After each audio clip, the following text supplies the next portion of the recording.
Hello! Welcome back to my kitchen. After a very long time, I am cooking something from the Cardamom Trail. If you have recently joined the channel, then this is my first book and I love it so much. And I'm making chicken naan from this because this is a recipe which some of you have requested. And I've got a recipe for this in the book, so I'm going to get going. First goes in 200 grams of plain flour, then 200 grams of chapati or whole grain flour, half a teaspoon of salt, half a teaspoon of baking powder, 100 grams of natural yogurt, and here I have got 150 ml of water. But like always, when I'm doing the dough, I say don't add it all together, so I'm going to add slowly, little at a time. I want really nice soft dough, and then I'm going to knead it for 2 to 3 minutes. That's more like it. Now when I'm done, just going to take a drop of oil. That's it. And then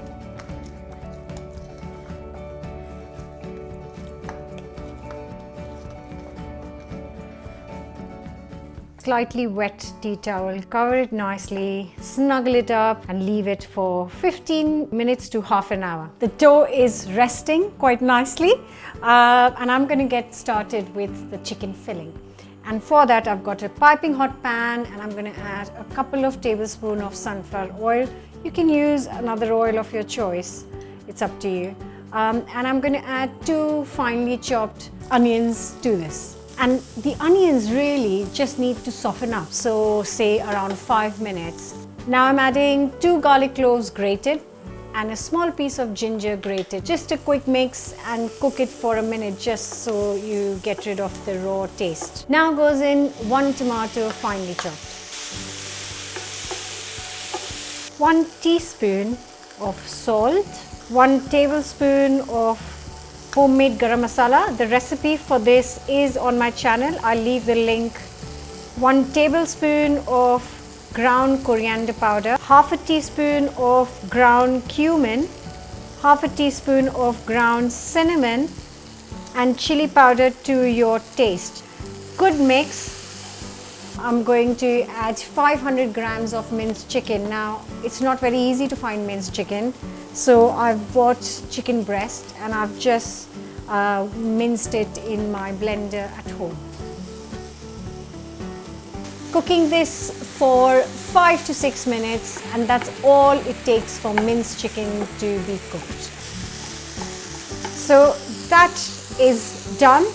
There's no liquid, it smells incredible. I would happily eat that on some piece of toast actually, so good, or in a wrap, but today we're going to have it in a naan. Now there's enough quantity for both the dough and the filling to make around 8 to 10 naans depending on the size of naan you decide to make. So I'm going to leave this aside to cool down for 5 to 10 minutes before I fill them in. It's really nice and soft. So I'm basically going to make 8 naans in total. So I'm going to cover the rest of them up while I work with this one. I'm going to again divide it and then just roll one of it out in a nice oval shape. You don't want it too thick because it's going to be 2 naans sandwiched together. So you want it nice and thin. Right, so that's done. Take this mix, just spread it. I've just got some water here that is going to help us seal it. There goes the second piece on top, and then pinch on the sides. First of all, it makes it look a bit prettier and makes the chicken not escape, so it just properly seals the naan.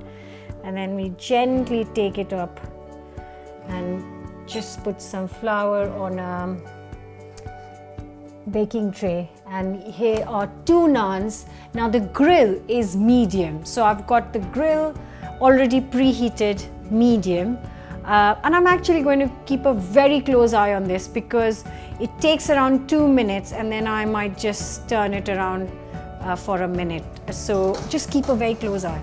Whoa, quick turn around and a minute on the other side.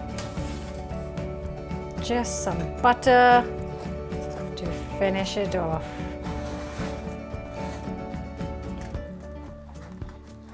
Ooh, look at that.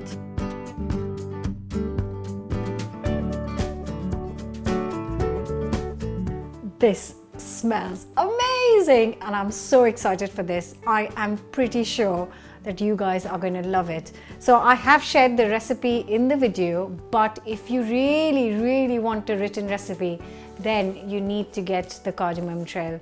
That's where the written recipe is, but if you don't, then the video is the recipe. And I'm going to tuck in. It's really good on its own, of course, because it's packed with flavor, but you can serve it with some yogurt or some green chutney, or just more butter, really. And I'm going to tuck in because I can't wait anymore. And I know how it's going to taste.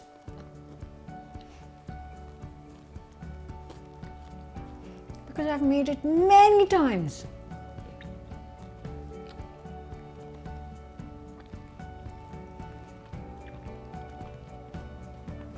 The thing is that you don't have to have it piping hot. If you've made it for a big gathering, they are all right. They are good, slightly warmer, slightly room temperature as well. But of course, they are super delicious piping hot. So good. Okay, I must eat and then talk.